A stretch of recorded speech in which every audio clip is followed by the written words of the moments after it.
Hi everyone, before we get started, please make sure to like and subscribe to the channel. You can also leave a comment with your location and the time you're watching, so YouTube will continue to offer you tales like this one, my badge said. Duty K. Mitchell, Jefferson County Sheriff's Office, Alabama. I had been with the department for 8 years at that point, and I had a wife named Sarah and twin daughters. 2 years ago, on a humid Tuesday in August, I was working the evening shift, patrolling the section of Highway 31 that passes through our jurisdiction. I recently turned 5, and everything was good. You know, small town law enforcement normally deals with traffic stops, domestic conflicts, and the odd drunk driver. I loved my work, enjoyed serving my community, and loved seeing my girls every Tuesday. I began my shift as usual by getting coffee from the Marathon station, where old Mrs. Henderson always had a fresh pot brewing, checking in with dispatch, and then going out on patrol. As the sun began to set, it painted everything in that golden Alabama light that makes even the eye. Was driving by the Chevron station, which is close to mile marker 47, when I noticed a dilapidated Honda Civic swerving between lanes as if the driver was in a bizarre game of highway hopscotch. The car would veer to the left, jolt to the right, speed up, and then slow down again. These are classic indicators of drunk driving, or possibly someone texting.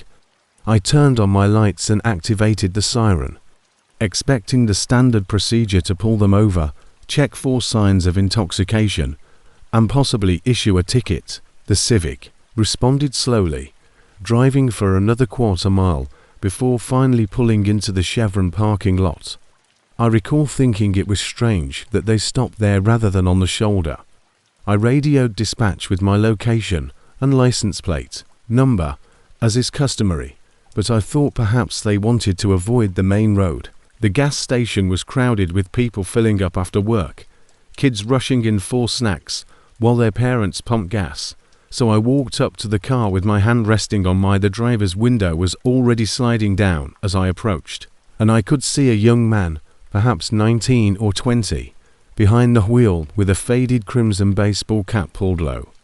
His passenger seat was crowded with fast food, and the holster was another routine precaution we're taught to take: food wrappers, energy, drink cans, and a strange chemical odor emanating from within, not from marijuana, not from alcohol, but something sharper. License and registration, I said in a calm but firm tone.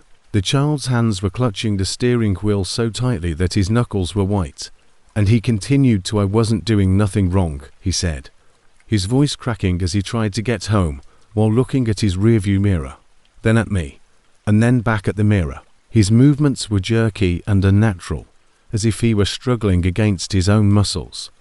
His license had been invalid for 6 months, and when he gave it to me, I saw that his hand was shaking. I wasn't afraid of anything else, but Marcus Thompson, a 19-year-old from Birmingham, requested him to get out of the car while I ran his information, at which point the conversation veered off course, asking why I had to go. He said in a louder, more combative voice, "I know my rights, man. I can't just be forced to leave without cause." After I clarified that I had seen him driving recklessly and that I needed to make sure he was safe to drive, he began to argue, accusing me of stereotyping him because police constantly harassed him. Despite the bright overhead lights of the gas station, I could see that his pupils were dilated now that his window was entirely down, and that the chemical scent was worse for no apparent reason. More cars were approaching, and people were beginning to notice the traffic halt, some of them taking out their phones. Kept my tone professional, but Marcus was becoming more agitated every second he spoke, and at times his words didn't even make sense. I called for help not because I couldn't deal with one rowdy teenager, but because things were getting out of hand in a public setting with people from all walks of life around Deputy Jim. When I originally joined the department, Hawkins trained Emmy. He was also a wonderful man who coached Little League on the weekends and had a son roughly Marcus's age. Hawkins replied that he was 5 minutes out of gym, and I had been partners intermittently for 6 years, asked Marcus where he was going and whether everything was all right at home in an attempt to defuse the situation. But he refused to listen. He continued to fidget in his seat, reaching for the center console before drawing his hand back and muttering under his breath, "Sir, I need you to keep your," I responded, "hands where I can see them." And as I stepped back from the car, I saw the edge of something metallic sticking out from under a hoodie that was wadded up on his passenger floorboard. It could have been a tool or some piece of auto equipment, but I wasn't taking any risks because of his actions. When Jim's vehicle came up behind mine, Marcus abruptly opened his door and left without asking. He was taller than I had anticipated, perhaps 6'2", and wore loose-fitting trousers and a white tank top that exposed his amateur tattooed arms. "I'm sick of this, man," he muttered, pacing. Jim came up from the passenger side and nodded to me quickly, saying, "You guys are always playing with people for nothing." He was moving sharply and erratically back and forth beside his car. The gathering was building, with maybe 15 or 20 people watching from different distances, some still pumping gas, but with their eyes fixed on us. I heard someone mention, "Another one," and here we are, the dance before one cop keeps contact while the other offers cover and keeps an eye out for threats. Once more, the level of tension in that parking lot was high enough to sever everyone's nerves as they waited to see what would happen next. Marcus continued to pace while ranting about the government, chemicals, and how we didn't grasp what was actually happening. "Marcus, I need you to calm down," Jim said in his soothing voice, which had subdued hundreds of tense situations over the years. "Let's just figure this out, so everyone can go home safely," Jim said. However, Marcus had stopped paying attention. His gaze kept flitting between us and the other people in his car, as if he was figuring something out. And then he suddenly leapt back toward the passenger side of his car, which I saw him approach. For that metallic device beneath the hoodie, and time seemed to slow down. "Gun," I yelled, pulling out my weapon, and Jim followed suit. Everything that followed happened in a matter of seconds, but it felt like hours. The first shot, which I'll never know who fired, shattered the night air and was followed immediately by several more.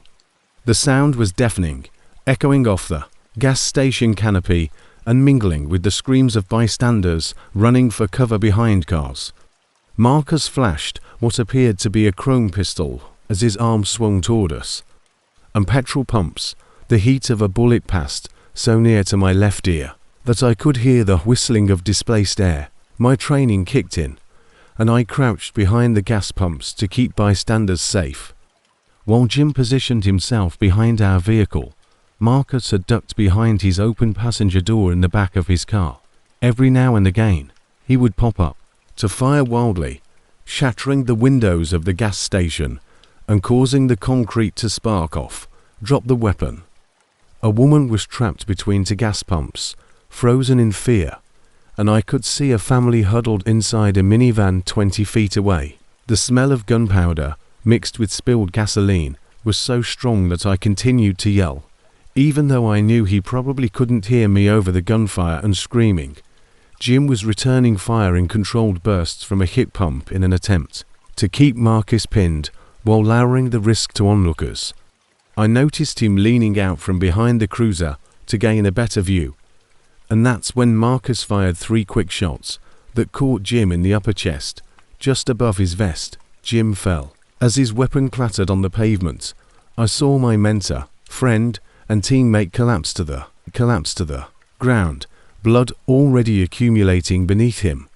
My training and raw rage combined to shift to a better position, placing myself between Marcus and the civilian who was still stuck in the vicinity. "Officer down."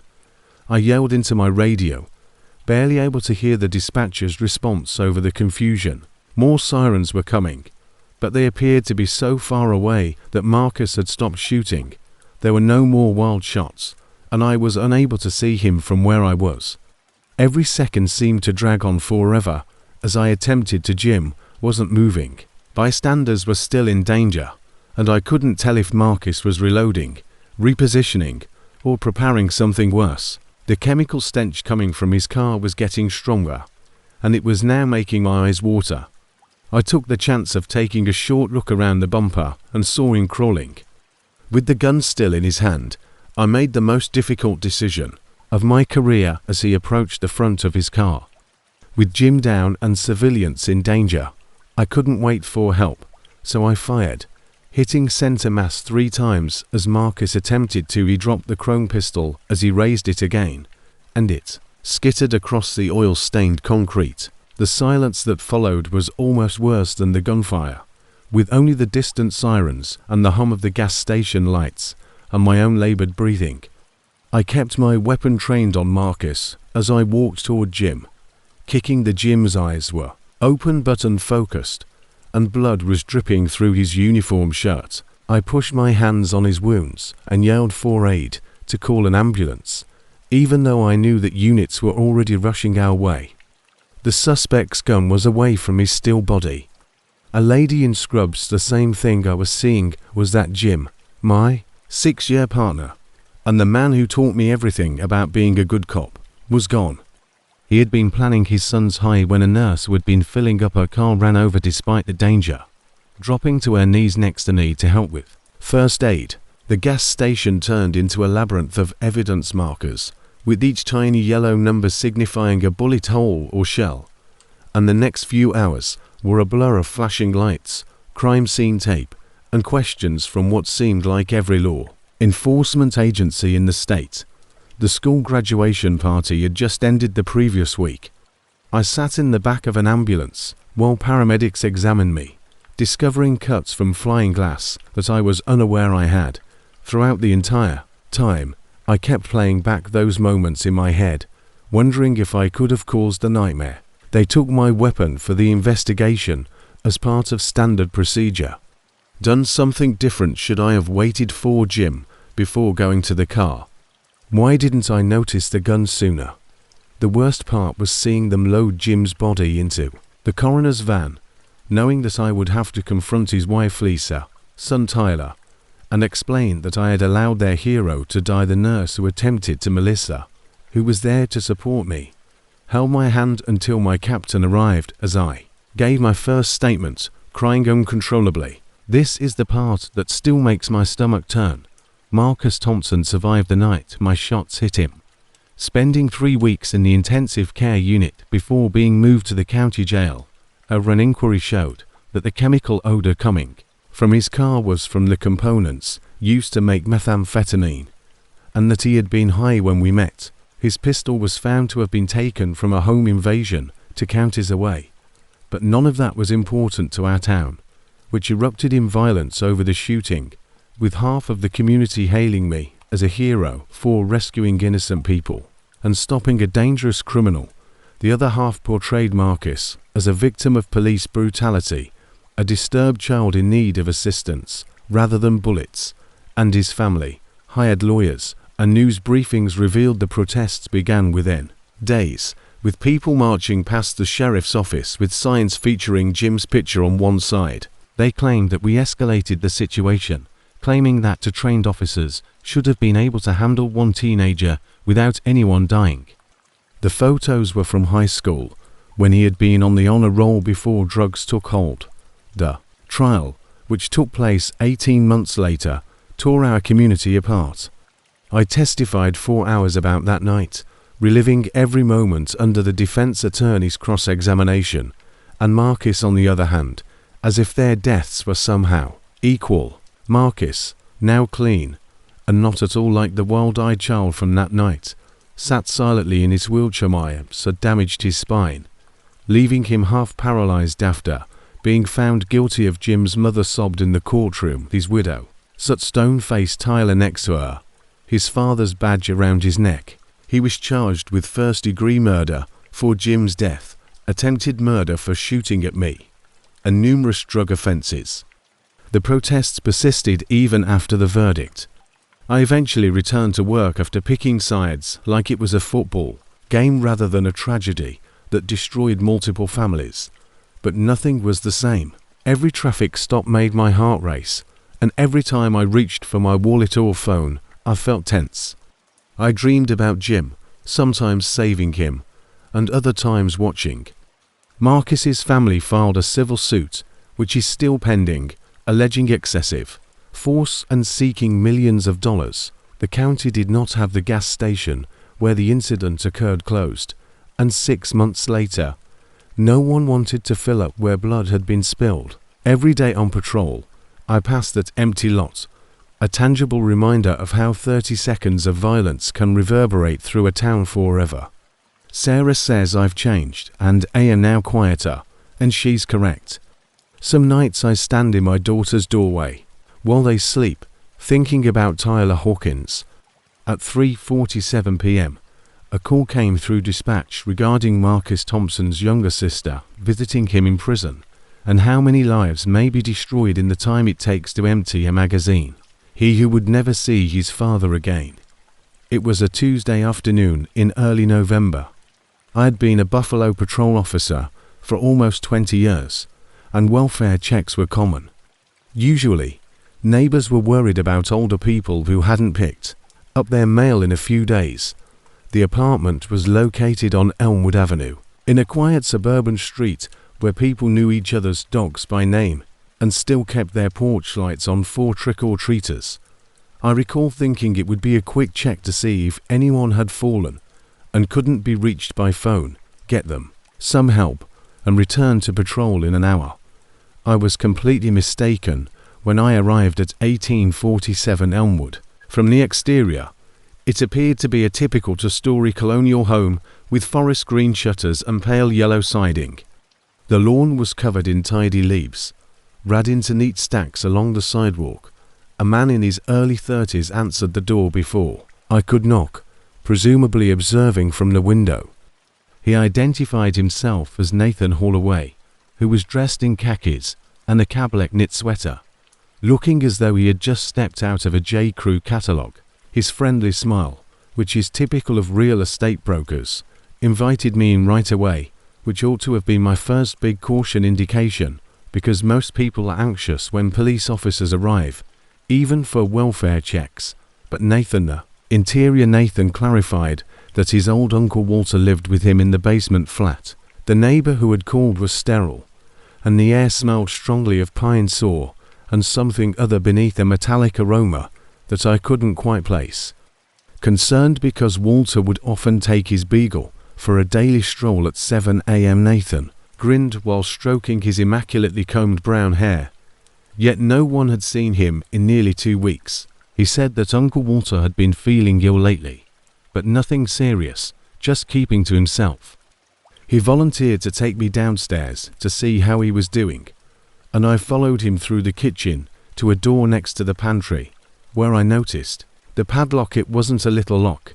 Nathan must have seen that I was staring, because he explained right away that Uncle Walter had dementia. The hasp was new, and the screw holes in the wood still had fresh splinters. It was either one of those heavy-duty master locks you'd use on a storage unit. The basement door was solid oak with no windows, and I saw deep gouges in the wood near the handle that looked like scratches. He had begun wandering at night, and the lock was for his own protection, to prevent him from falling down the stairs. He fumbled with his keys, pretending to find the right one, while keeping that salesman's smile. Nathan was still discussing something about doctor's orders and family decisions, so I purposefully stepped back and informed him that I would need to confirm his uncle's well-being directly, as it was typical protocol. His smile remained unwavering, but seeing his jaw tighten for a moment, I excused myself and continued to move casually as I made my way back to my patrol car. Nathan followed me to the front door, where we continued to discuss his uncle's medical history, medications, and the challenges of caring for elderly relatives. I nodded as I keyed my Radio Unit 23 request. I told Nathan that I would wait outside for my partner department policy regarding welfare, as I needed a second officer on scene for a non-emergency welfare check at 1847 Elmwood. Dispatch confirmed that it would take 5 minutes for the closest unit. The curtains twitched in what I imagined was the basement window, a little ground-level window, and I saw him pace back and forth, taking out his phone and typing frantically. He didn't protest, just kept that charming look and closed the door via the living room window. Officer Mike Chan, who had been working with me before, arrived in 4 minutes, parked behind my cruiser. He was a young man with good intuition, so I gave him a briefing fast. The elderly man hadn't been seen in 2 weeks. The rectangle was covered with newspaper from the inside. This time, Nathan waited longer to respond, and when he did, his sweater was a little crooked, and there was a sheen of suspicion. Our nephew was being helpful, but the basement door was padlocked from the outside. Mike's eyebrows rose up at that last information. I told him we needed quick access to the basement, invoking his right to privacy, and he resisted, sweating on his brow despite the cool November weather. I threatened to call his lawyer and said that, given the circumstances, the odd lock, and the amount of time since anybody had seen Walter, the welfare, we had good reason to be concerned about Nathan's check request. But when his facade finally broke and his voice became completely cold, he said, "You need a warrant." Trying to shut the door, Mike stepped forward, keeping it open with his boot, and I called. Considering the potential for elder abuse or endangerment, I informed Nathan that we were entering and that he had the option of unlocking the basement door or cutting the lock. For a few period, no one moved, and Nathan's eyes flashed between us as he calculated. Then he shrugged, dug into his pocket, and took out a ring. Of Mike chased after him as I hurried to the kitchen, grabbing the keys, my hands steady as I found the right key. A newer one braskled among the older silver ones, and the lock clicked open. However, instead of heading toward the basement door, he dropped them on the floor and fled toward the back of the house. I yelled, "Walter, Buffalo Police, we're here to help," but got no response as I yanked the door wide open and was struck by a flood of stale air and human excrement that almost knocked me back.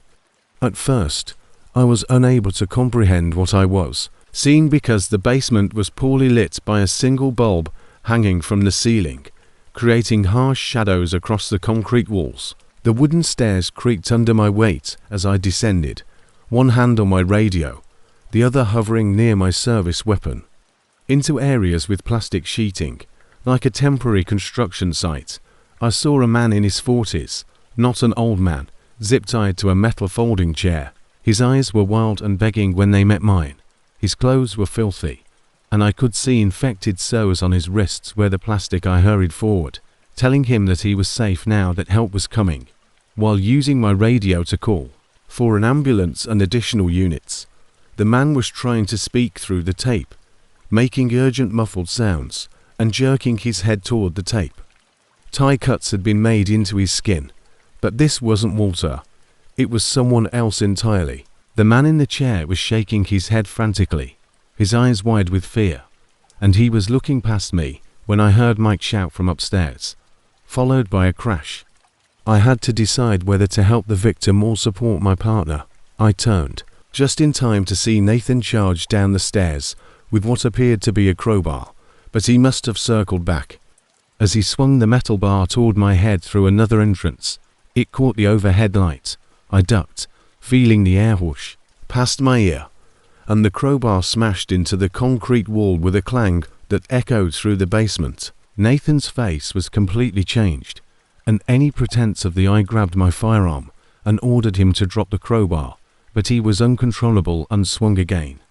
My nice nephew's features were twisted with anger, and spittle was flying as he screamed incoherently about how I had wrecked everything and how I didn't comprehend what I'd done. This time he acted wildly, toppling a card table that was covered with zip ties, rolls of tape, and what appeared to be driver's licenses, dozens of them fanned out like playing cards. With that moment, I realized that this was more serious than one victim, and Nathan rushed at me. I had seconds to back away toward the stairs when Mike appeared at the top, bleeding from a cut on his forehead, but otherwise fine. I shouted, "Sidestep," and he used his momentum to send him sprawling into the plastic sheeting that was tangled around him. Mike then called for immediate backup from all available units in the basement, as Nathan struggled to break free from the plastic still holding onto the crowbar. We heard several sirens approaching, signaling the arrival of cavalry. Then, the house was overrun with officers in a controlled mayhem, and Nathan was restrained and placed in handcuffs. They released him and started treating the man in the chair, who was later identified as Brian Morrison, a traveling salesman from Rochester who had been missing for 9 days, as paramedics hurried past me, while yelling about his collection being destroyed, clasped my elbow with unexpected force through pursed lips and muttered, "There are other houses," explaining that when detectives arrived and started analyzing the scene behind more plastic sheeting, they discovered 2 more rooms that were both unoccupied but had obvious traces. 43 IDs from all around New York State, some dating back 3 years, were found on the table of driver's licenses, which also had buckets, corners, and more seats with zip tie restraints. The investigation that followed Nathan Holloway was not working alone, and he did not own a single home. Instead, he was a member of what the FBI eventually referred to as a captivity ring, which consisted of 5 men who bought homes in comm districts with the express purpose of holding people they would later seize. The Uncle Walter story was Nathan's go-to cover for any worried neighbors, and for the next 72 hours, there was never an Uncle Walter. Some of these individuals were held for ransom from families, while others were used for darker purposes. 7 additional victims were discovered alive. The raids were carried out on 4 additional properties in the Buffalo, Niagara area. There was also evidence of at least 12 other victims who had not been as fortunate. Nathan's crowbar attack had left me with a bruised shoulder and some restless nights, but Brian Morrison was still alive because we had managed to get through that locked. 6 months have gone by since that November afternoon, and Nathan Holloway is still awaiting trial on 37 state and federal charges. His 4 accomplices are still in custody. Brian Morrison recuperated completely after 2 months in the hospital and provided testimony before the grand jury. He sends me a Christmas card now that includes a picture of him and his family. The other homes on Elmwood Avenue are occupied by new families who are unaware of the basement spaces or the painted-over scratches on the walls. Occasionally, I pass them while on patrol. I now realize that the most dangerous doors are those that appear to be locked for innocent reasons, such as a welfare check. The case that I thought would take an hour turned out to be the one that defined my career. And every time I see a padlock where it shouldn't be, I think of Nathan's practiced smile, and how evil may appear behind the most seemingly normal facades. These days, I always follow my instincts when they tell me to investigate further and to resist a simple explanation, since, occasionally, the person who needs assistance isn't the one they tell you about. After working with drugs in Phoenix for 12 years, I had finally been given a job that could actually change things. Wave Auto Spa, which was located on the corner of 43rd and Thomas, was a shining car wash that was moving more fentanyl than soap clean. The owner, a man everyone nicknamed Tio, had begun entrusting me with minor deliveries. That I had spent 3 months constructing my cover as Marcus, a mechanic with a gambling problem in need of quick cash. This veneer concealed what we felt was one of the largest distribution points in the Southwest. I recall pulling into the car wash at 6 a.m. in August, when everything changed. My wife, Sarah, was 7 months along with our second child, and I had promised her that this would be my final deep cover assignment before asking for a desk job. I had been working the morning shift for 2 weeks, so I knew the cadence of the place. By Friday, the desert heat was already making the asphalt shimmer. The establishment was open 24 hours a day, which made sense considering what kept the lights on. We would vacuum the car, place a package in the spare tire compartment, ask clients for the premium detail package, and then send them on their way. This process was straightforward, effective, and generated millions of dollars. The case was gaining steam since I was allowed to handle the exchanges on my own. According to Lieutenant Harper, my handler, we might have enough into weeks to shut down the entire network at 10 a. I was working on a Honda when my personal phone chimed. I was supposed to keep it concealed in my toolbox because Sarah was so close to her due date. The text made my chest clench because someone had followed me from the grocery store, and there was a black SUV parked across the street. After telling T.O. that I needed a smoke break and walking to the alley behind the wash, I contacted Sarah, whose voice was steady but strained, and she never once complained about feeling uncomfortable during our years together or during my undercover work. Observed the SUV following her from the Safeway on Camelback, following her every move until she pulled into our driveway. At this point, they were just sitting there, with the engine running and the windows tinted to hide whoever was inside. I wanted to run away and blow my to get home, but I told them that would ruin months of work and possibly put us in even greater danger. Sarah was instructed to contact 911 if they made any move, so I hung up and attempted to concentrate on my work. My hand remained steady as I buffed another car, but my mind was racing with questions like how they knew who I was and how they located my family, as the operation was necessary to know, but only a few individuals knew. By midday, Sarah contacted me once more. The SUV had already left, but not before the driver threw something on our grass, and she was too afraid to go investigate. I didn't blame her.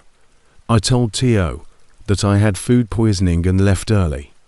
The drive home took 17 minutes, but it felt like hours because I broke protocol and couldn't stay away any longer. Every car in my rearview mirror could have been following me when I pulled into our subdivision. The normalcy of it all felt surreal, with kids riding bikes, sprinklers running, and Mr. Henderson washing his truck. Sarah was waiting for me at the door next door. Her face was pale against her black hair, and she pointed to the lawn where a white envelope was lying, weighted down by a boulder.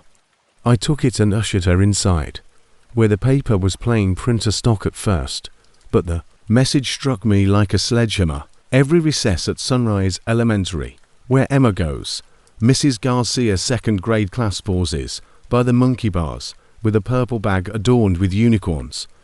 They were familiar with my daughter's routine and understood facts that only someone observing her would know, which are put in a smaller font at the bottom. As I read it, Sarah noticed a change in my face and grabbed the paper from me. I watched her process the words, her hand moving protectively to her belly. Emma was at school at the moment, most likely practicing multiplication tables or reading about butterflies, and she was totally unaware that someone was observing her. I called when I explained the scenario. Harper answered the second ring without thinking about who might be watching. I could sense the anxiety in his voice as I told him to gather his family and hurry to the station. He then added, "Don't pack. Don't stop anywhere. Just come." I'd already started to get my service weapon out of the safe, while Sarah called the school to let them know we would be taking Emma up early. Harper met us in the locked parking garage, his normally composed demeanor faltering as he appeared to be older than 50. After saying, "We have a problem," he led us to a conference room off the main floor, where Captain Rivera was already present with 2 suits that I didn't recognize as internal affairs. He had years of grey stubble on his jaw, as if he had been up all night, revealed quickly and brutally that someone in the department had compromised not only my cover, but also to other ongoing operations. The phone records revealed that calls from our secure line to a burner phone were traced to a cousin of one of T.O.'s lieutenants. They would not identify the suspect, but Harper's constant avoidance of my gaze raised suspicions, told me that someone I trusted who was aware of Sarah's pregnancy and Emma's school had sold us out for no money protection at all. But Captain Rivera took me off the case right away. The 3 months of effort and numerous documented they couldn't risk my safety or my family's safety, and they couldn't trust that any arrest wouldn't be tipped off beforehand. The internal affairs detectives questioned me for 2 hours, going over every interaction I had with everyone. The transactions were sufficient evidence to bring major players to justice. Access to my files.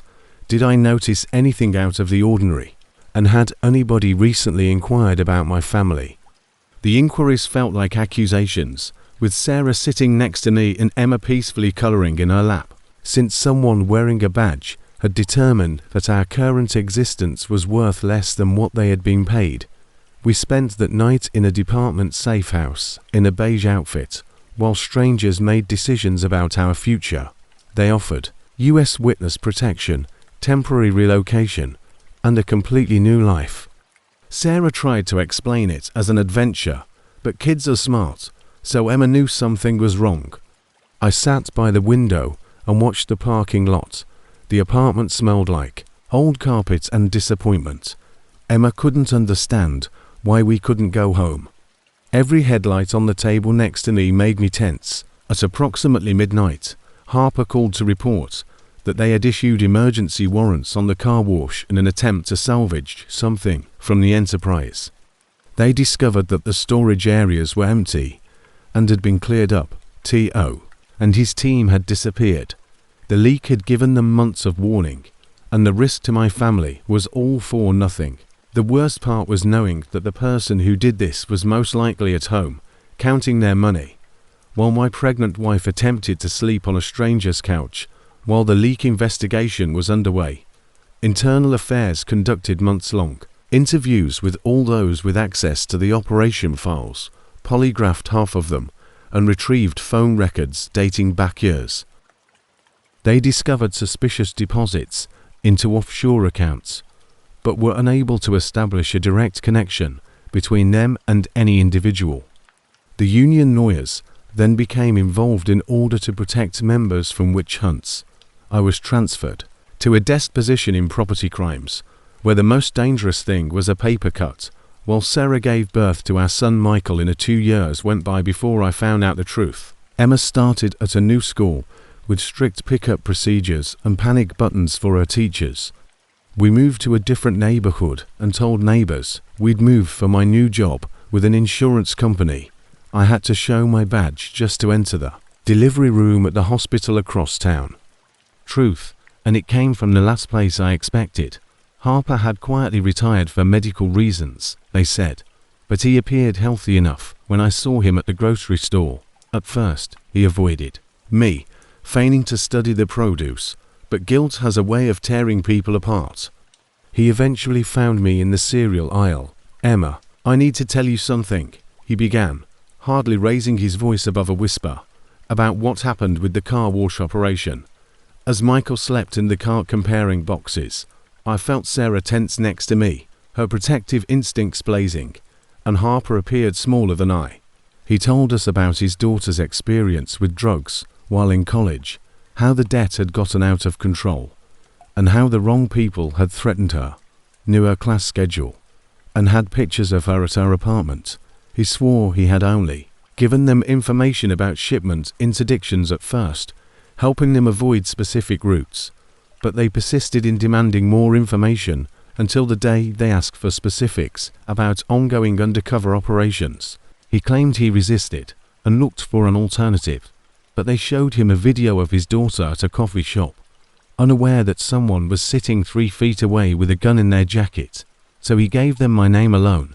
He insisted that it was better that he didn't know they would target my family, because they didn't think they would give a damn about a pregnant woman and a 7-year-old. As shoppers pushed their carts past us, they were unaware of the confession between the cornflakes and Cheerios that I wanted to hit. Sarah's hand found mine, clutching so hard that it grounded me. Harper claimed he attempted to come forward after that, but his daughter they still held. Emma told him to scream and pull him to the station at that moment, but Emma was already too aware of how quickly things could turn dangerous. He checked on her daily, wondering when the loan would actually be paid off, even though he was retired and apparently safe. I reported the conversation, of course, filed it correctly, and gave my testimony to the new Internal Affairs team, who thanked me for the information, indicated that they would investigate, but Harper had been shrewd and had no recordings, witnesses, or tangible proof outside of my family. After 2 years, his word was against mine, and he was already out of their grasp. The union would defend his pension and reputation, and his daughter was now safe. The last I heard, the car wash had been dismantled and replaced by a boutique fitness center. Tio's organization had dispersed and reorganized under new leadership. The fentanyl was still flowing via various channels. I had graduated and was working in Seattle, which is far from Phoenix. I received a commendation for my service, a lovely plaque that could be framed, and the system had protected itself as usual. They also informed me that the case was closed and that no one was ever held responsible. We still live in the same, even though Michael recently began kindergarten and Emma is in middle school. The neighborhood still keeps up our cover story. Some nights, I wake up and check the locks and peek through the windows onto the street. Sarah doesn't question why anymore, since she understands we survived, adjusted, and went on. But trust it died in a car wash parking lot on a Friday morning in August, and neither time nor distance can bring it back. While working dispatch for the Cedar Falls Sheriff's Department wasn't exactly my ideal job. It helped me pay my expenses while I was gone. After completing my criminal justice degree at the age of 23, I reasoned that I had heard enough strange radio calls to deal with any drunk drivers who claimed to be being pursued by invisible automobiles or meth heads who thought the trees were speaking to them. Our department was small, but it was typical of small-town insanity. About 200 square miles of farmland and forest were covered by Sheriff Coleman and 3 deputies. Most nights, it was just me and whoever assigned the graveyard patrol duty, maintaining order in an area where the most exciting activity was youngsters sipping beer outside the dilapidated grain elevator. Like any other Friday in October, Vincent Torres began the night shift. He was always my favorite deputy to work with, and the other guys treated dispatch like a pain in the ass. Vincent actually spoke to me, telling me about his children, complaining about his ex-wife, and sharing stories from his army days. He had a gruff voice that when I confused the 10 numbers at around 11 p.m., he radioed in that he was going out to examine the Hendricks property, an abandoned farmhouse, and he never made me feel foolish. He made even the most routine traffic stops seem significant. After the family relocated to Florida, we received a few calls about lights in the windows for perhaps 15 years. These calls were likely from teenagers looking for a place to party. The Hendricks property was located about 12 miles outside of town on a winding dirt road that most people didn't know existed.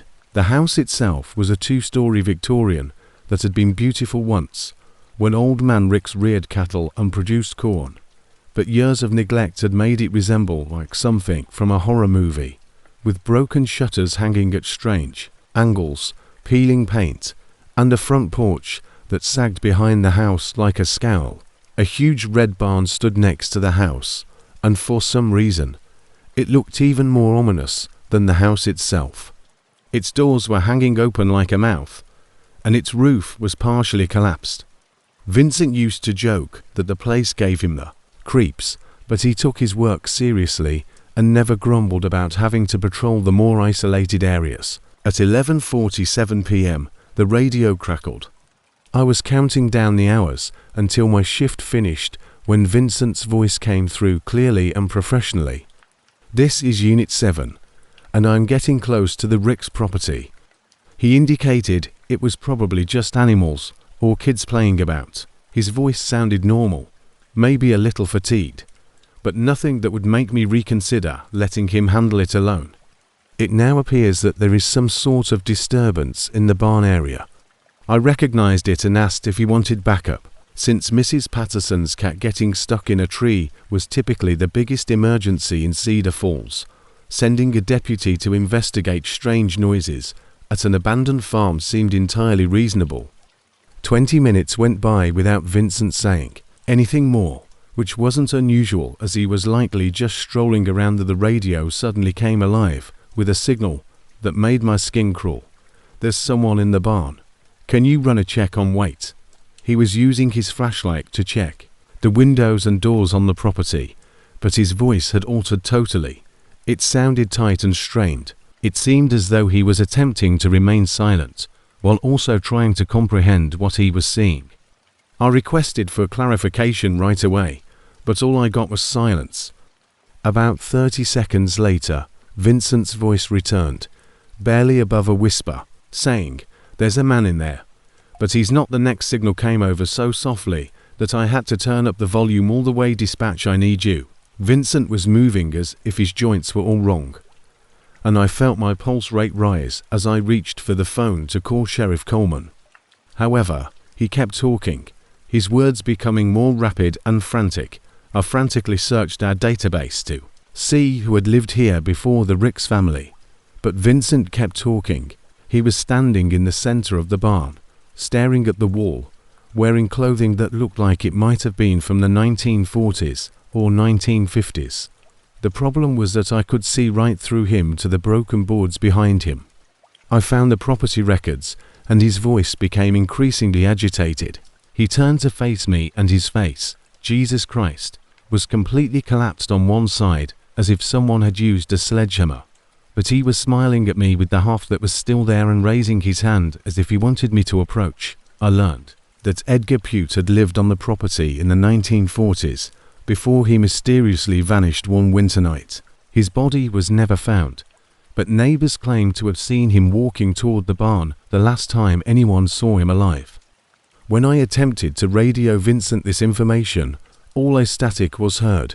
Then as Dave Vincent's voice came through, one last time, letting me know that he's not alone, since there are other people emerging from the shadows who are all staring at me in the same manner, grinning with shattered faces, and approaching me as if they want to. I tried to raise Vincent on the radio every 10 minutes for the next hour, while Sheriff Coleman and the other two deputies raced, but the transmission cut out entirely to show me something, leaving me with nothing but the terrifying sound of dead air and my own pounding heartbeat echoing in the empty dispatch room. At precisely 12:23 a.m., they discovered Vincent's police car heading toward the Hendricks property. The driver's door was hanging open, the engine was still running, the radio was crackling with static, and his body camera had been turned off. This was exactly how I had heard it described. 6 minutes after his last message, the video captured him approaching the barn entrance, whispering something that made the investigating police faint. His last words were captured on camera. "I know you're not. I can't stop walking toward you, though." After that, the television became black, and Vincent Torres vanished from view, leaving behind just unanswered issues that no one in Cedar Falls wanted to address. When the state police arrived to conduct an investigation, they brought dogs and search teams that searched the entire property for 3 days in a row. They discovered Vincent's service weapons some 20 feet inside the barn, along with his radio and badge, all in a perfect circle in the dirt, as though they had been placed there with care. However, what really made everyone happy was it was unsettling to see the footprints they found. Vincent's boots led into the barn, but they stopped in the middle of the floor as if he had just disappeared. The investigators also found dozens of other footprints, some of which were so old that they appeared to have been pressed into the ground.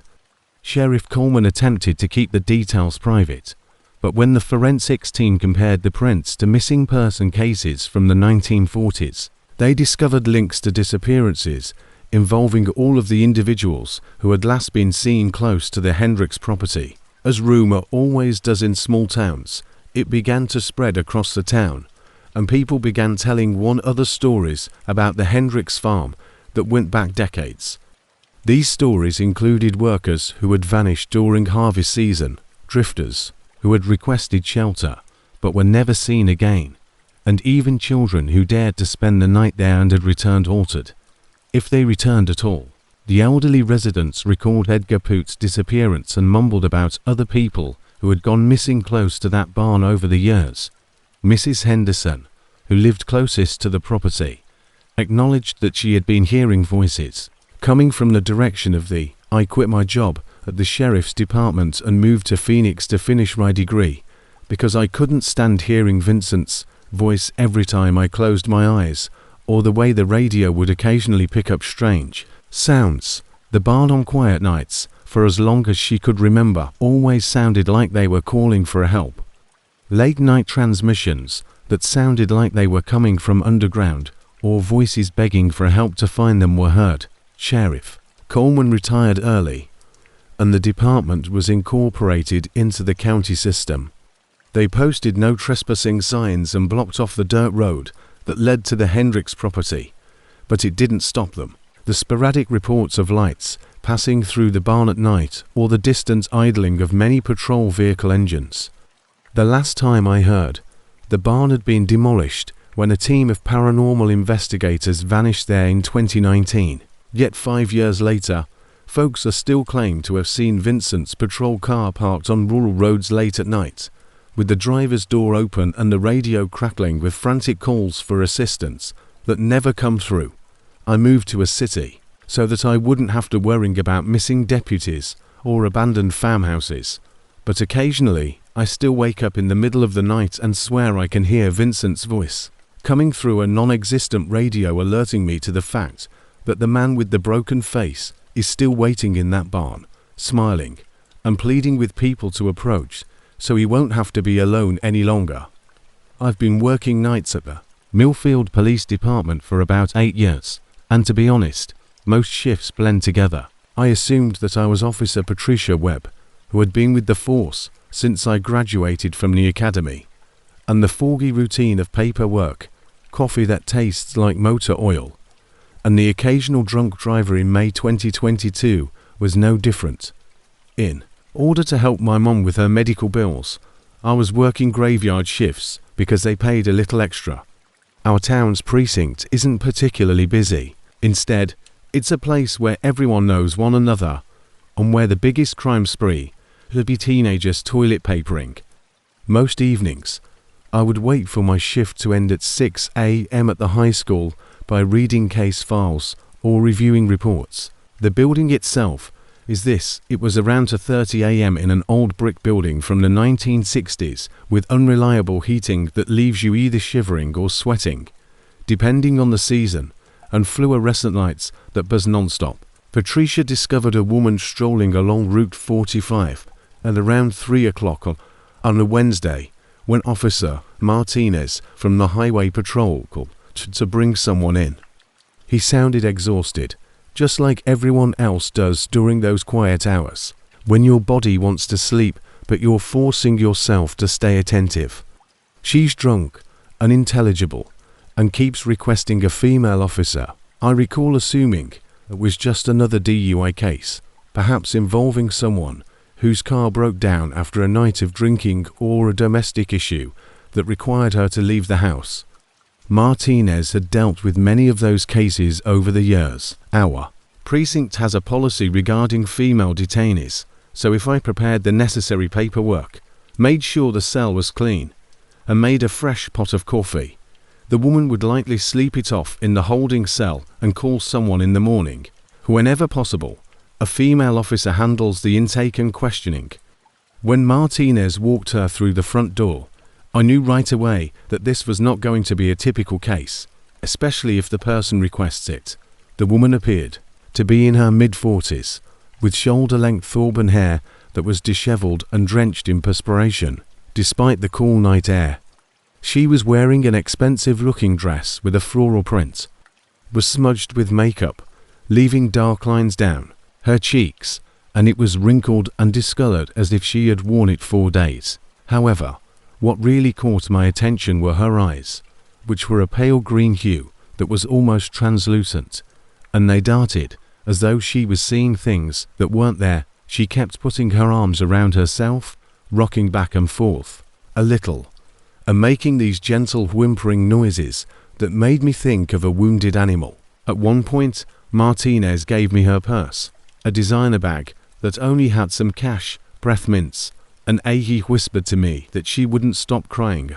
I took her to the vehicle keys without a keychain, stating her name was Jennifer, but that was all I could get out of her. She kept requesting to speak to a lady, saying she needed to tell someone something important. In the interview room, She sat in the metal chair across from me the entire time, and instead of the loud, theatrical wailing you might anticipate from someone intoxicated and upset, she was weeping quietly and continuously, as if she were grieving something deep within of her. She shook her body and stared at the table between us for the first 10 minutes. The interview room is small, windowless, and has beige walls, and that same buzzing fluorescent light that makes everyone look sick. I offered her coffee and water, and I even asked if she wanted me to call someone for her, but she just shook her head and kept crying. She looked up at me with those odd green eyes, and her whole demeanor transformed as if someone had thrown a switch. Her voice became steady, almost uncannily calm, and she said, "Officer, I must inform you of the location of a body."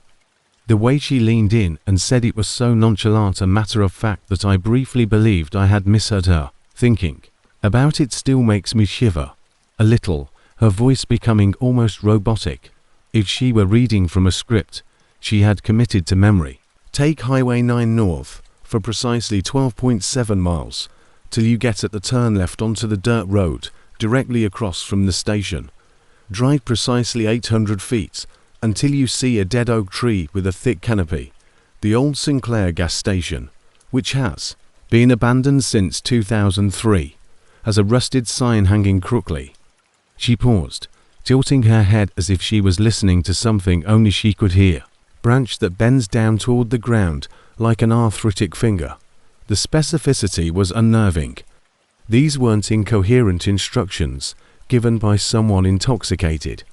Rather, every detail was measured and exact, as though she had traveled that road hundreds of times. As she went on, her eyes never left mine, and I grabbed a pen and started writing everything down, even though I was partially certain that this was just someone who had had too much to drink.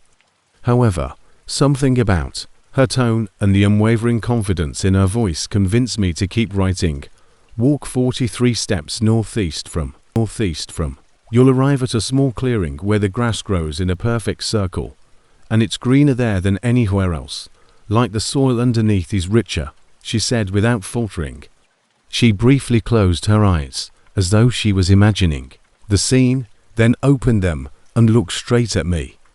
"The body is buried 4 feet below the surface.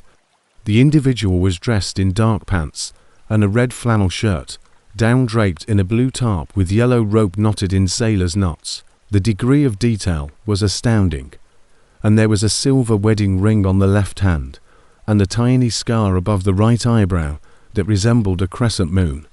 Not only the place, but also the physical details that seemed impossible to describe." I continued writing, moving my pen faster across the notepad in an attempt to record every word. Jennifer's breathing had become more rhythmic and deep, as if she were in a trance. The room felt colder in some way, and I observed that the fluorescent light above us had ceased its persistent buzzing, leaving an eerie silence that was only broken by my pen's scratch on paper.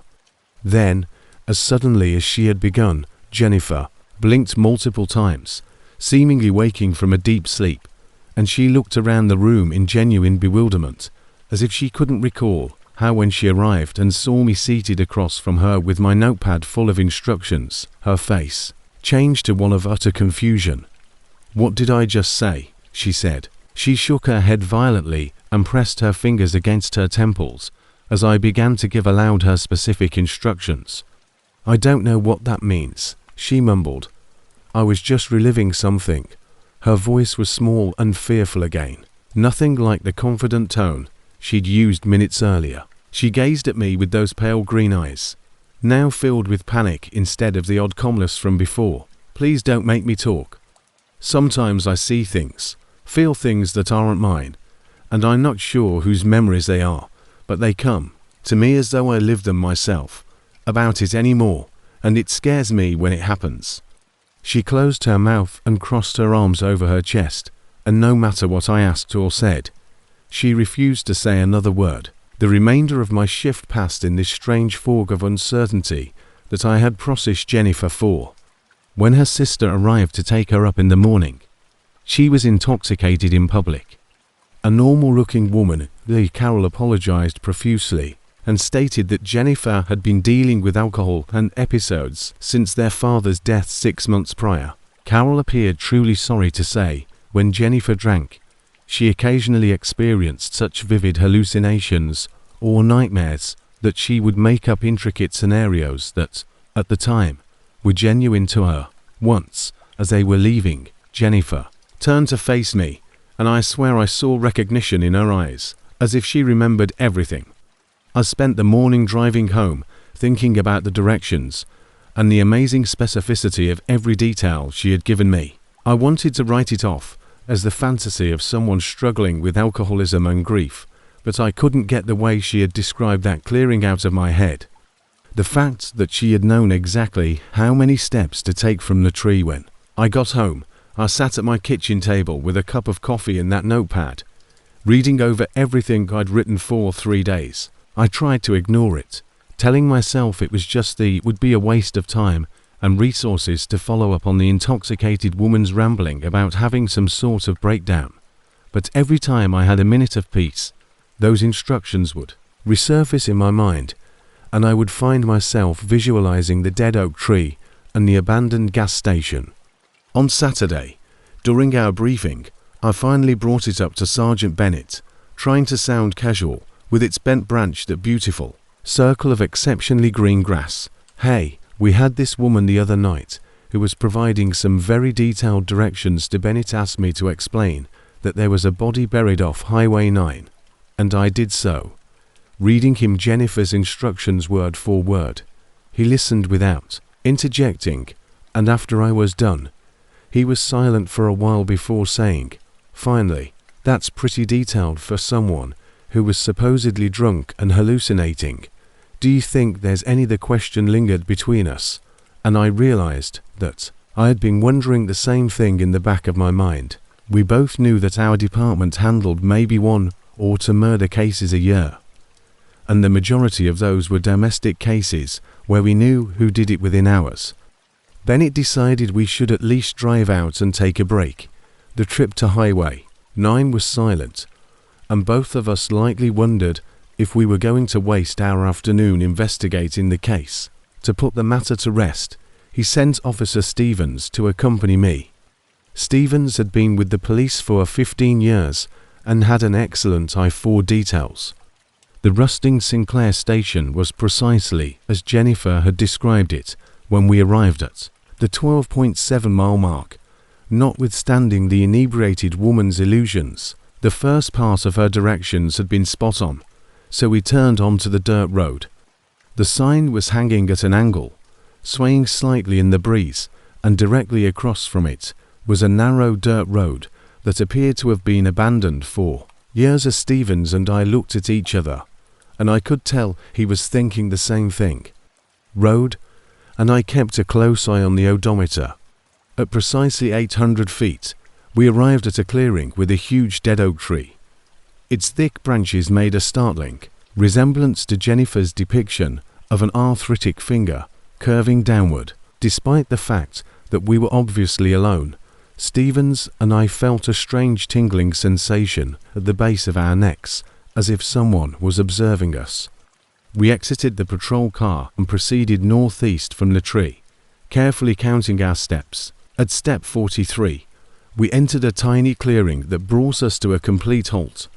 Just as Jennifer had explained, there was a perfect circle of grass that was noticeably greener and lusher than the surrounding vegetation. The circle was perhaps 8 feet in diameter, and the grass inside it grew thick and vibrant, while everything outside the circle looked. Stevens crouched down and ran his hand through the grass, looking up at me with a look I had never seen on his face before. "Patricia, this grass is growing like there's fertilizer," he whispered gently. "Normal for late May.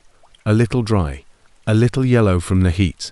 Beneath it, as if something were decaying in the ground." We both stayed there for a while, gazing at that strangely green circle, and even though it was warm outside, I felt a chill go down my spine. Every detail Jennifer had told me was turning out to be true, right down to the slightest detail. Stevens took out his phone and called Bennett to explain what we had discovered.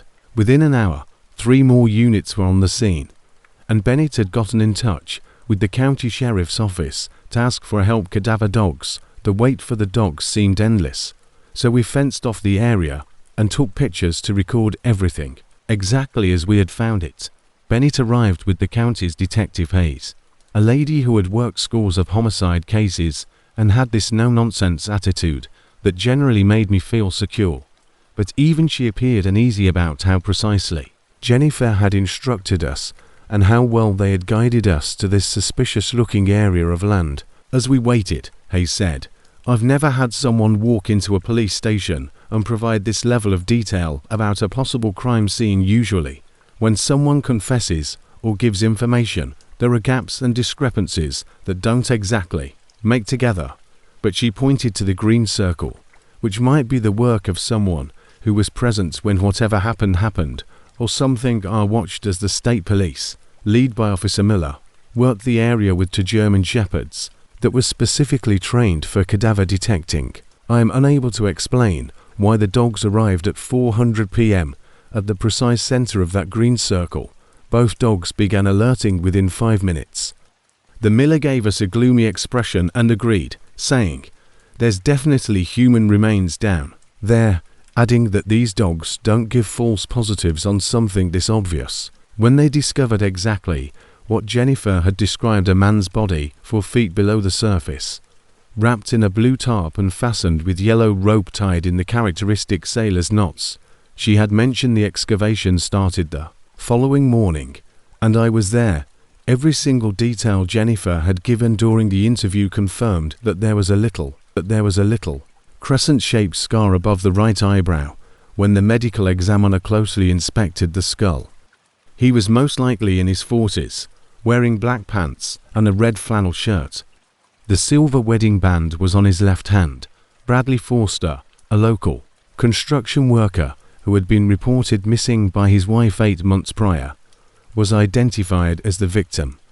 He vanished after leaving a pub one evening, and despite numerous searches, no sign of him had ever been located. After the case had gone cold with no leads or suspects, investigator Hayes spoke with Jennifer's sister Carol, who confirmed that Jennifer had never met Bradley Forster and had nothing to do with his disappearance. Suddenly, we had a body and a burial site that someone had described with unfathomable accuracy. We discovered Bradley Forster's body based on information given by a woman who, by all accounts, had no way of knowing where she lived when Bradley vanished. The case is still officially unsolved to this day because there was no evidence connecting her to the crime, no motive, and no opportunity. When detectives attempted to interrogate Jennifer further, she insisted that she had just been reliving an experience that wasn't her own. Jennifer herself has no recollection of giving those instructions, nor does she recall how he was buried or how he was dressed when he passed away. A month or so after the discovery, Jennifer left the region, and as far as I know, the medical examiner concluded that Bradley had died from blunt force trauma to the head, most likely from a hammer or similar instrument. However, we were never able to locate the murder weapon or identify a suspect. She has never experienced another episode like that one. I have thought about that night countless times over the years, trying to figure out what happened in that interview room. Was Jennifer somehow involved in the murder in a way we never found out about? Did she witness something and keep it to herself until drinking made it come to light? There is something else going on at work that I don't understand, but I do know that a woman who claimed to be reliving someone else's memories gave a grieving family closure they never would have imagined. I continue to work nights at the Millfield Police Department, and when I joined the force 3 years ago at the age of 26, I believed I would be pursuing property crimes, but sometimes in the quiet hours before dawn, I find myself wondering what other secrets are hidden in places we never thought to investigate. I was sitting in the basement evidence room on a Thursday afternoon in September, surrounded by boxes of confiscated items that smelled like cigarettes and desperation, while fluorescent lights buzzed overhead. Real criminals weren't cataloguing stolen jewelry from pawn shops or filing reports about bike thefts. As the city cracked down on fence operations, I had been assigned to this detail for 8 months, and most days were a blur of property tags and serial numbers, casting everything in that sickly yellow glow that made even the gold jewelry look tarnished. This meant that I had more work to do, sorting through endless bags of watches and rings and chains that people had pawned for quick cash. My partner Jenny had called in sick that morning, so I was left alone with what seemed like half of the stolen goods from downtown. The previous night's pawn shop raid had produced 3 sizable evidence bags, and I was carefully taking pictures of each item before going inside.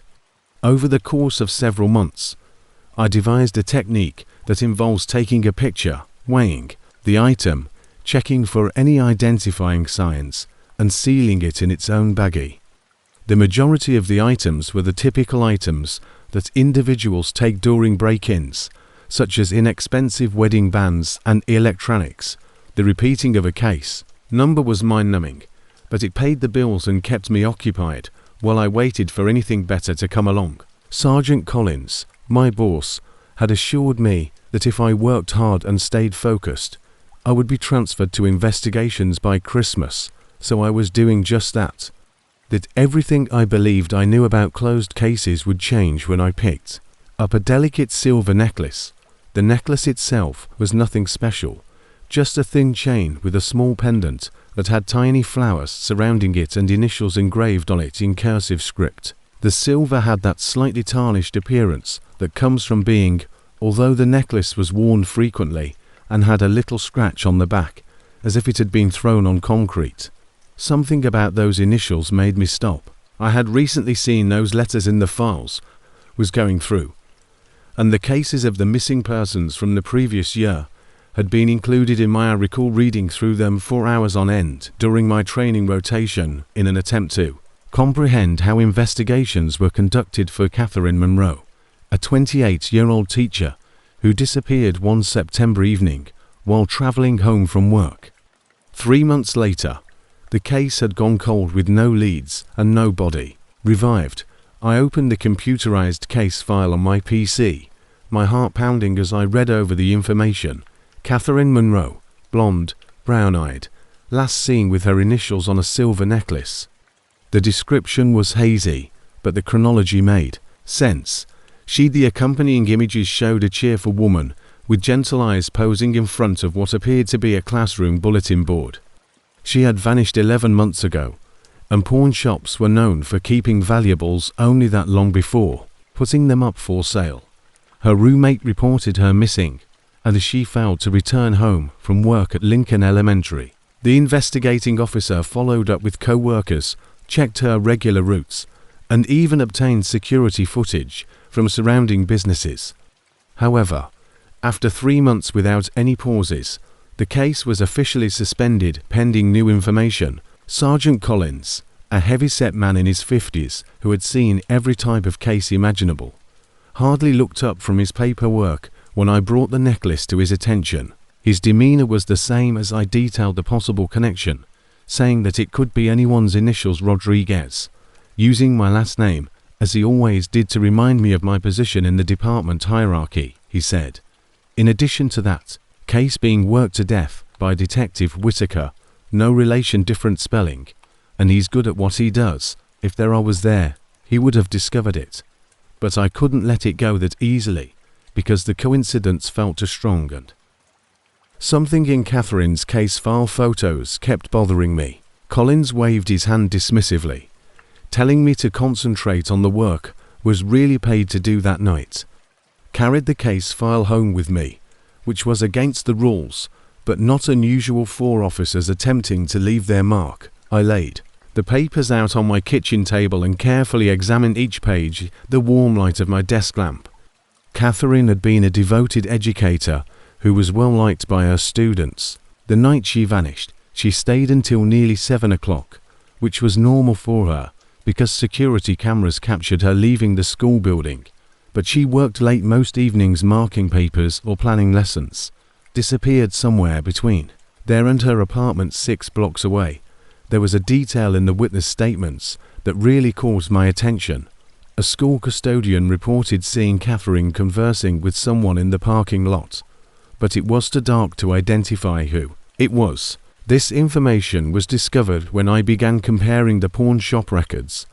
Mike Torres pawned the necklace exactly 10 months ago, just 1 month ago, and the shop owner, a jittery man named Pete Kowalski, kept meticulous records of every transaction, including photocopies of IDs and transaction dates, with department personnel files. Michael Torres, who worked in our evidence department for 12 years before taking an early retirement 6 months ago, was the one responsible for Catherine's disappearance.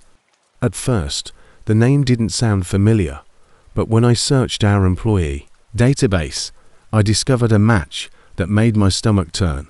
He would have had access to information regarding Catherine's case, including the description of her necklace around the time it supposedly came there in that pawn shop where I spent the weekend, by cataloguing evidence from significant cases, including missing persons investigations.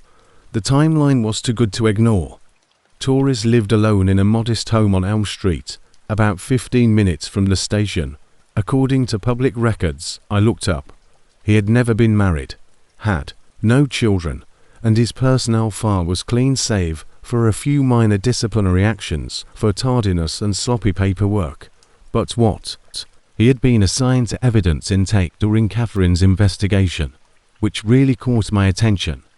This meant that every physical piece of evidence from her case would have gone through his department during that time, and the more I looked into it, the more certain I became that this wasn't a coincidence. Torres had the opportunity, and I now had tangible proof that connected him to the victim. The question was, could I prove it without telling him about my investigation? On Monday morning, I decided to see Torres under the guise of checking up on some old evidence.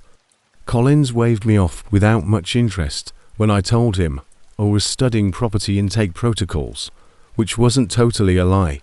Torres lived in an older neighborhood with houses that were close to one another and divided by chain-link fences and tiny driveways. He lived in a modest ranch-style house that was painted an ugly shade of yellow, with overgrown bushes blocking most of the front windows.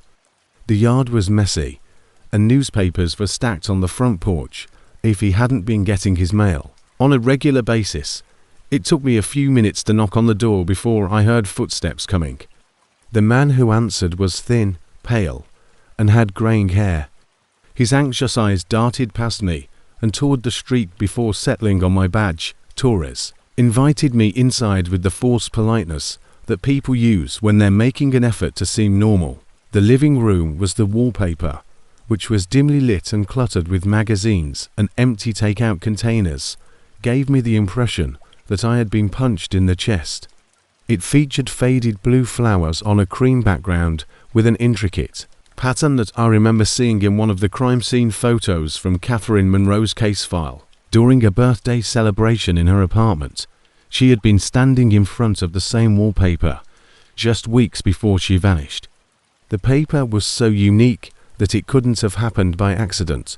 The same manufacturer, the same pattern, and even the slight discoloration around the edges where moisture had damaged it were all there. I could tell he was observing my face intently as I surveyed the space, and I was able to maintain my composure while I went through the motions of inquiring about the evidence procedures.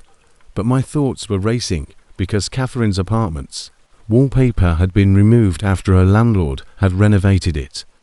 A coffee mug on the kitchen counter that matched the set listed in Catherine's missing property list was one of the other details that made me cringe as we spoke. According to the case notes, Torres had somehow gotten his hands on it and placed it in his own house like some sort of twisted trophy. Torres appeared to calm down as we spoke, lightly thinking he had tricked me into thinking this was only a regular visit. But everything I recognized from the case file was a tiny ceramic figurine on the mantel that looked exactly like one referenced in her roommate's statement. When I eventually left his house, I drove directly to the station and gathered all the evidence from Catherine's case, which included wallpaper details that had been recorded but never looked into just background information in a picture. This helped me to strengthen my case against him. More significantly, I discovered security footage from the school parking lot that the initial investigation had overlooked a camera angle.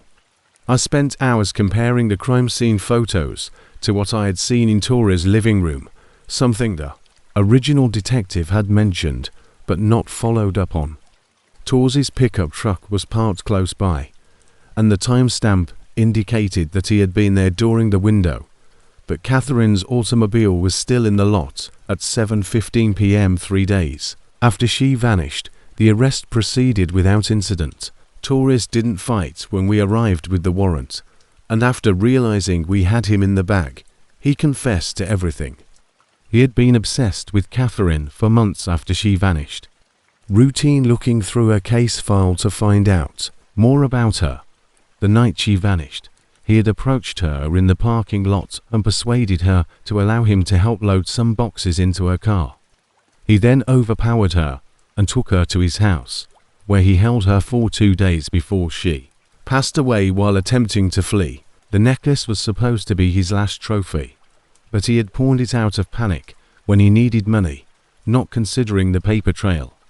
Catherine's remains were found that same week, providing her family with closure.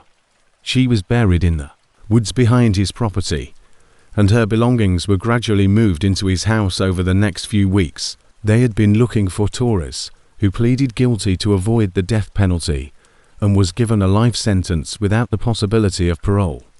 Sometimes I wonder if I would have realized the link if I hadn't been working alone that day, or if Jenny couldn't divert my attention, but I'm glad I followed my gut and didn't allow Sergeant Collins to dissuade me from taking the initiative. It taught me that, occasionally, the slightest information can reveal the most significant instances. You know how some nights feel different, like the air itself. His holding officer Nate Callahan has been on patrol in rural Missouri for roughly 8 years. And let me tell you that I have seen my fair share of strange calls. Thursday night started off that way. It's like waiting for something to go wrong. I was 34 years old at the time, living alone in a tiny apartment above the hardware shop on Main Street, and I spent most of my time at work or Murphy's Bar trying to forget about work. The divorce had been finalized 6 months prior, and I clearly remember what happened at the old Starlight Motel that night. On a good night, the call came in at approximately 11:47 p.m., and I was still getting used to the quiet that pervaded my evenings. My partner Jake had called in sick that day, so I was going alone through the back roads, where cell towers are few and backup is 20 minutes away. I'm from dispatch, and when I heard old Betty's voice crackling over the phone, as she often did when she was anxious, I knew that Unit 23 had received reports of a disturbance at the old Sterrett Motel on County Road 15. The caller said there was that woman is acting strangely, possibly under the influence. I knew that motel well. It had been closed for 3 years after the owner passed away, leaving behind a dilapidated reminder of a better time. The neon signs still flickered occasionally, creating unsettling red shadows across the deserted parking lot, which was overgrown with weeds. When I turned into the gravel lot, my beam swept across the 2-story building with its boarded-up windows and peeling paint. The place had always given me the creeps, and the broken glass was occasionally utilized by local youths for parties, but usually it just sat there like a monument to decay. I first noticed her tonight, a figure moving erratically near the old ice machine by the office. She was barefoot, wearing what appeared to be a hospital gown that had seen better days, and her hair was matted against her head as if she had been running. Even in the daylight, it felt especially ominous. Despite the brambles, I could see that she was muttering to herself and making crazy gestures at something that only she could see. I turned off the engine and walked out gently, keeping my hand close to my service weapon, but not yet drawing it. "Ma'am, I'm Officer Callahan with the County Sheriff's Department," I yelled, my voice echoing over the deserted lot. "I just need to talk to you for a minute." She instantly halted, her head jerking toward me with an unusual speed that made the hair stand on end. We stood for a while on my neck, just staring at each other over about 50 feet of cracked asphalt, and I thought I could hear her breathing even from that distance. What occurred next took me entirely by surprise. Rather than reacting or even acknowledging my presence in any typical manner, she let out this sound, which wasn't quite a scream or a laugh, but something in between made my skin crawl. She then ran away, not toward the road where most people would run, but farther into the motel complex, vanishing behind the building that housed the old pool. I should have called for help at that moment. The way she was moving the hospital gown and her bare feet made it obvious that she was in some sort of medical crisis. I waited for another unit, but something about her condition made me think that if I didn't act quickly, she might hurt herself. I quickly updated dispatch on the situation by grabbing my flashlight and radio, and I started pursuing Unit 23. Subject is a white. Betty's response was jumbled by static, but I managed to get enough information to know that assistance was on its way. The woman, who was dressed in medical clothes and was between 20 to 30 years old, was running on foot behind the motel structure and asking for support. The back of the motel was even more worsened than the front, if that's possible. Pieces of concrete had fallen from the second-story walkway, making a debris obstacle course that crunched beneath my boots. The old swimming pool had been emptied years ago and was now used as a place to collect trash and dead leaves, which resulted in this foul stench that hit you like a wall. My flashlight beam sliced through the darkness, moving back and forth. As I searched for the woman, there was no sound other than the distant hum of the interstate and the occasional settling of the building, but I could feel my heart rate increasing, not exactly out of fear. I kept thinking about how she had moved in that jerky, unpredictable way because of the increased awareness you get after years of not knowing what you're walking into. Every shadow seemed like it might be hiding someone, and the wind whistled through the broken windows above like whispers, screamed mental health crisis or drug overdose, and I could easily see evidence of her passing. A few drops of what appeared to be blood near the old maintenance shed, a door that was hanging open and creaking on rusted hinges, and disturbed dust patterns on the floor. She wasn't there, though, and my radio crackled with a dispatch update. But the interference made it impossible to understand, which wasn't unusual for this dead zone behind the building. I was left alone until backup arrived, at which point one observed the old motel sign half collapsed. The metal framework of one of those large roadside signs was still in place against the back wall, but most of the letters were missing, and it appeared as though it had been recently disturbed. Wires were hanging loose from where the electrical connections were, and some of them appeared to have been purposefully pulled loose rather than simply deteriorated over time. I cautiously approached the sign, using my flashlight to reveal more of those wet footprints leading directly up to it, and then nothing happened. It seemed as though she simply disappeared into thin air. The logical part of my brain was as I stood there in the dark, surrounded by the sound of metal groaning in the wind and the stench of decay. It seemed pretty distant to me that she had run through the options. Perhaps she had doubled back while I was inspecting the shed, or perhaps she had managed to get into the building itself.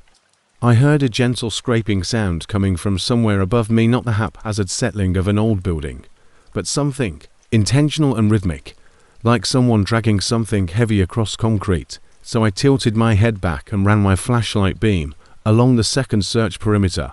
My instincts from 8 years of working as a police officer told me to return to my patrol car and wait for backup, but I couldn't just do that because the overhang obscured much of my view and the scraping ceased the soon my light touched the area. The exterior staircase at the far end of the building had concrete steps with a metal handrail that felt solid despite the rust, and halfway up I could see the walkway. I left knowing that someone was in crisis up there, possibly injured, and definitely in need of help. Obviously, there was a long hallway with rooms on one side and the waist-high concrete wall on the other, overlooking the parking lot. The scraping sound returned as I passed most of the plywood-sealed room doors, but several were left open into the dark. Reached the top and realized something that made my chest clench. The wetness. I began to move in that direction, my flashlight beam dancing ahead of me. This time, I could tell it was coming from the far end of the walkway, close to what used to be the hotel office. The footprints I had been following weren't from puddles. They were blood, and they were too thick and dark. The blood trail led Emmy past door after boarded up door, each one covered with peeling paint and graffiti that, when I looked at them with my flashlight, looked like scabs. I cried out again, louder this time, "Mum," because my radio was entirely dead up here.